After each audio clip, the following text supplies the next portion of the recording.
se há um interesse político do PROS com a suspensão do Plano 1000. Afinal de contas, o vice-presidente do partido é Ralph Zimmer, que foi autor do primeiro pedido de impeachment contra o governador de Santa Catarina, Carlos Moisés.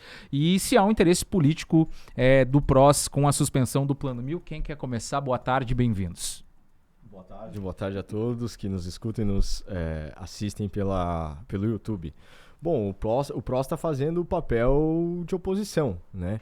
Nós temos hoje o Ralph Zimmer, que é uma das pessoas que estão pleiteando aí o governo do estado pelo PROS. Então, o PROS está fazendo o papel que qualquer oposição ao governo faria. Um ponto que a gente tem que observar é a questão das provas, que não ficou muito claro, e eu, como um bom jurista, eu espero por essas provas, espero elas serem apresentadas antes de qualquer acusação. Quando tudo é muito claro, que as coisas vêm com a luz do dia, é uma coisa.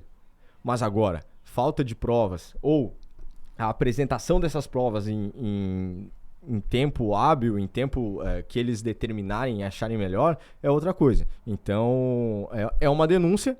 Isso a gente tem que levar em consideração, mas temos que observar o que vai ser disposto aí, colocado como provas nessa denúncia do PROS. Uhum.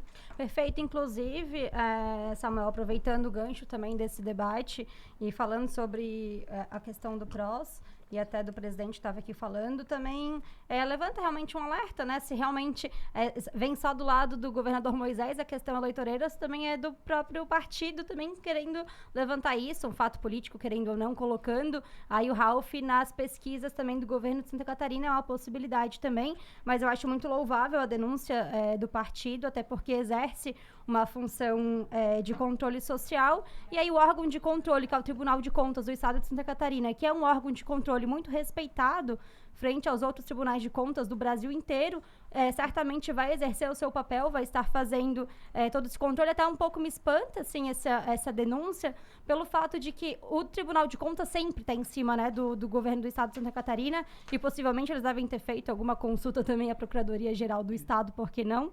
Então, nesse sentido, e aí até aproveitando para falar sobre o apontamento do presidente, me espanta também, por outro lado, porque quando a gente ouviu falar sobre o Plano 1000, a gente percebe que os 295 municípios foram convidados para aderir ao Plano 1000. Acabo de ver aqui uma notícia do governo do estado de fevereiro desse ano, que diz que 18 municípios aderiram. Então, assim, foi por livre e espontânea vontade, assim, dos prefeitos. Até dá para citar aqui São José, a quarta cidade do estado de Santa Catarina, aderiu ao Plano 1000.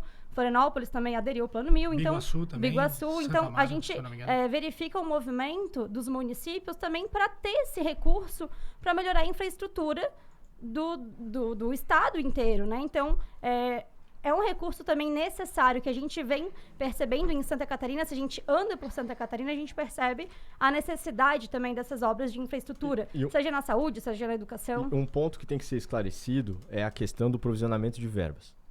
A gente tem leis que regulamentam isso e, possivelmente, pelo que tudo está parecendo, o questionamento é em cima disso. Que você não pode fazer um provisionamento há mais de um ano e meio, 2 anos, 3 anos, 4 anos, 5 anos, que é o caso que eles estão levantando. Então, a gente tem uma lei que regula anualmente esses orçamentos, tanto do governo do estado, tanto das prefeituras, tanto da União, né, tanto do governo federal. É isso que precisa ser esclarecido. Ainda está um pouco nebuloso aí, tanto a questão das provas, quanto esse posicionamento perante os provisionamentos do Plano 1000. Em outras palavras, o governo poderia dizer o que vai enviar de recursos esse ano. No ano que vem, teria que dizer no ano que vem, diante da apreciação da lei orçamentária. É o que estão levantando como argumento, né? Uhum. E isso precisa a gente deixar muito claro. O argumento da denúncia esse é um dos pontos, né? Então, precisamos ter aí um posicionamento do tribunal, que provavelmente com o protocolo dessa denúncia deve dar andamento bem rápido e um posicionamento bem célere. Pedro, ainda nessa questão, o governador ou ex-governador Raimundo Colombo diz que é uma politicagem nojenta essa troca de verbas em apoio, numa relação ali direta, né? Ele quis fazer com o Moisés e o Plano 1000. Como é que tu avalia essa situação?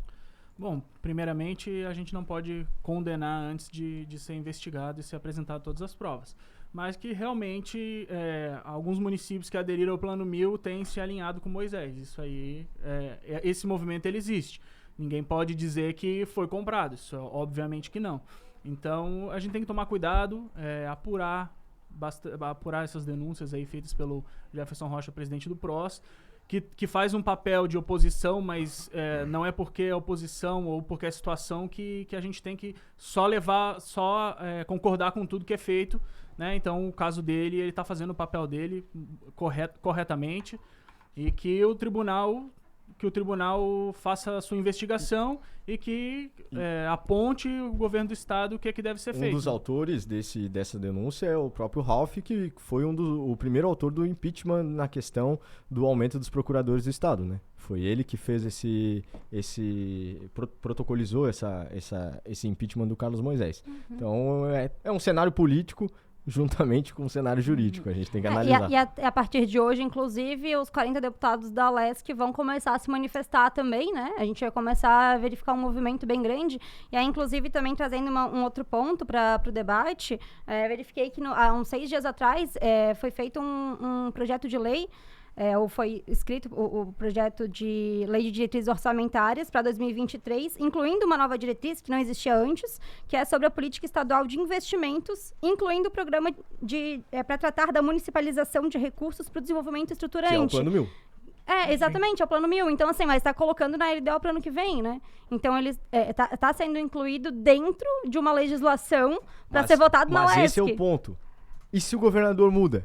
Como é que fica? O governador vai ser obrigado a incluir isso na lei de diretrizes orçamentárias novamente? Esse é o ponto fraco de toda a discussão, né? O Exatamente. Ponto forte é que, em termos de política pública, de fato, você ter uma política que direciona recursos diretamente para os municípios é uma coisa muito importante, porque a gente vê em Santa Catarina são cidades que se desenvolvem de forma muito desigual, né? Algumas que acabam concentrando quase 80% da população de Santa Catarina e outras que acabam ficando num abismo que a gente não tem nem noção de como que funciona a realidade dessas pessoas, né?